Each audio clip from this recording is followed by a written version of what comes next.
Are you looking for something compact? Are you looking for something that's going to be sitting on your stabilizer for multiple shoots? Are you looking for something that has amazing sharpness, amazing autofocus, and beautiful bokeh? Then this is the lens for you.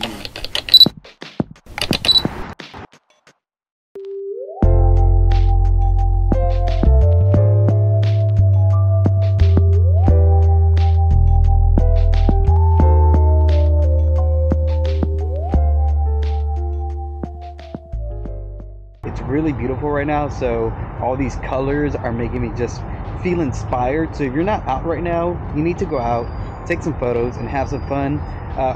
I'm done doing that. Now I gotta get out of here. Let's ride.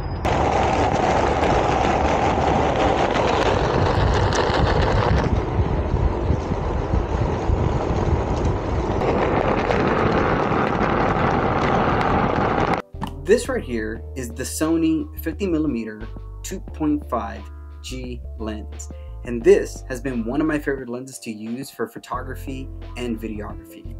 Now, if you're anything like me, when I first started doing videography and photography, I really enjoyed using zoom lens.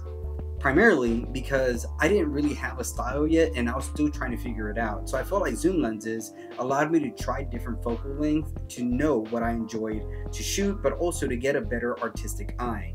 But as I've grown older as a photographer and a videographer, I've really felt the need to move towards prime lenses because they're just better overall when it comes to videography, especially if you're working with low light or if you want to get some really good tight shots. So the last couple months, I felt the need to get a nifty 50 into my camera bag.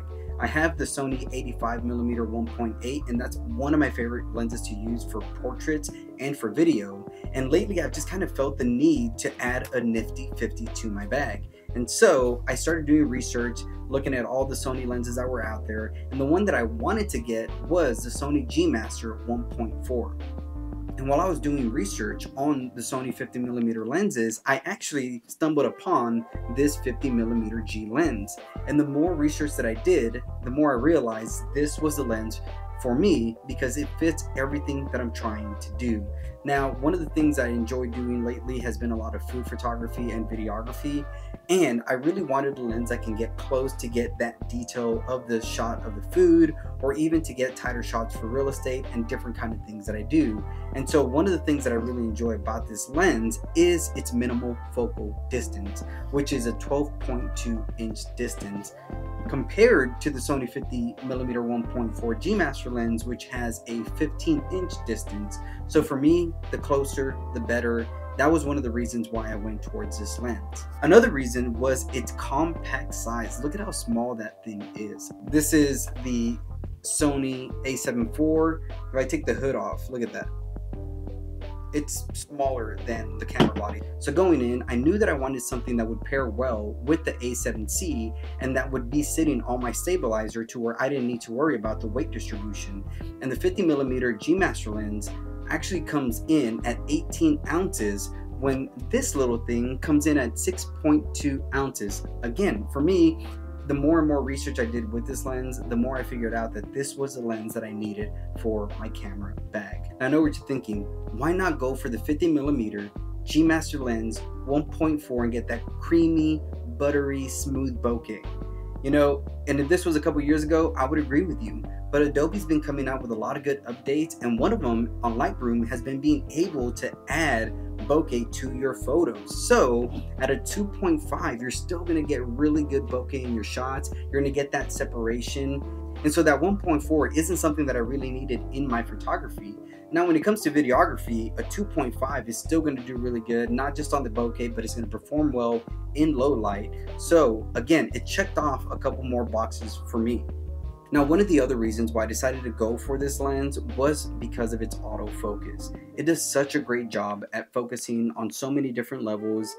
And one lens that I had before this was the 50mm 1.8 Sony lens. And the reason I didn't want to go that route, even though it's cheaper, is because that focus makes such a loud noise. You can hear the motors moving, and it wasn't as good as some other lenses that I used. So I decided to keep searching, even though that one was cheaper. Now that comes to my next point, comparing this to the 50mm G Master, man, the price on the 1.4 is about $1,000 used, $1,200 to $1,300 if you buy it new. This lens right now is going for about $600, half of what the G Master lens is costing you. So you're not going to break the bank, and you're still getting a really good lens for both videography and photography. Not only that, the sharpness on this lens is so good. Here are a few photos that I took this week with the 50mm lens. And look at how beautiful not just the bokeh is in the background, but look at how the detail is on these photos and how beautiful they look. The colors are popping. Everything in the shot that I wanted in focus is in focus. Now look at the video quality coming out of this lens paired with the A7C. I went downtown and got some beautiful shots of the city and all the changing colors of the tree, and I also took it with us to Meanwhile Brewing to get some low light shots of Alyssa and Jordan playing around and some of the food that we ate.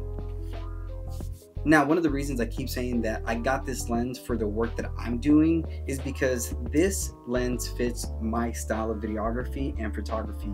It's something that I was looking for, that I wanted, and it checked off all of my boxes. Now, was the G Master lens a really good option? Of course. But because of a lot of the video that I do and the stabilizer that I use and the way that I like to keep my bag compact, that's really the reason that I got this lens.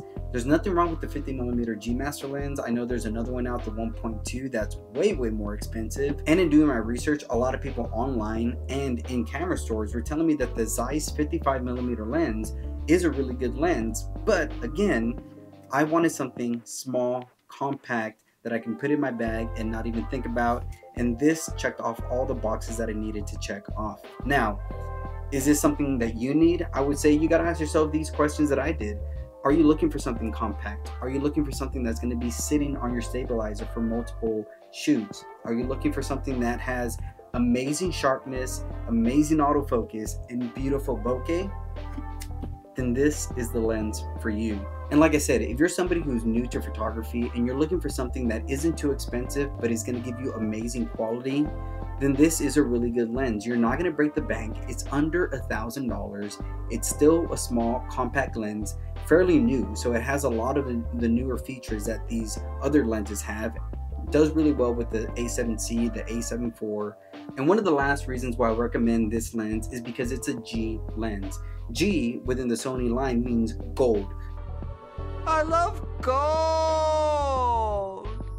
So a GM is a gold master, which means it's made with the highest quality that Sony can put out. So again, for $600, you're getting a G-rated lens, something that's gonna fit nice in your bag, isn't gonna take up too much room, amazing sharpness, beautiful bokeh, great focus, compact size, doesn't break the bank, is a beautiful lens, can sit on whether a crop sensor, a full sensor, it could sit on the A7C, the A7 IV.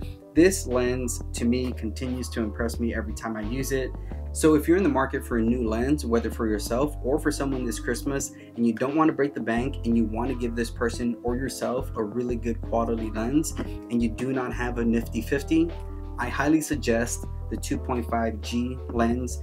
Now if you're wondering, great, what's a great camera body that can go with this lens? Well, here's a review that I did with the Sony a7R III, which is still a really good camera that you can pair with this lens. Go ahead and check it out. Leave a comment below, like this video, and I'll catch you tomorrow. See y'all later. Peace out.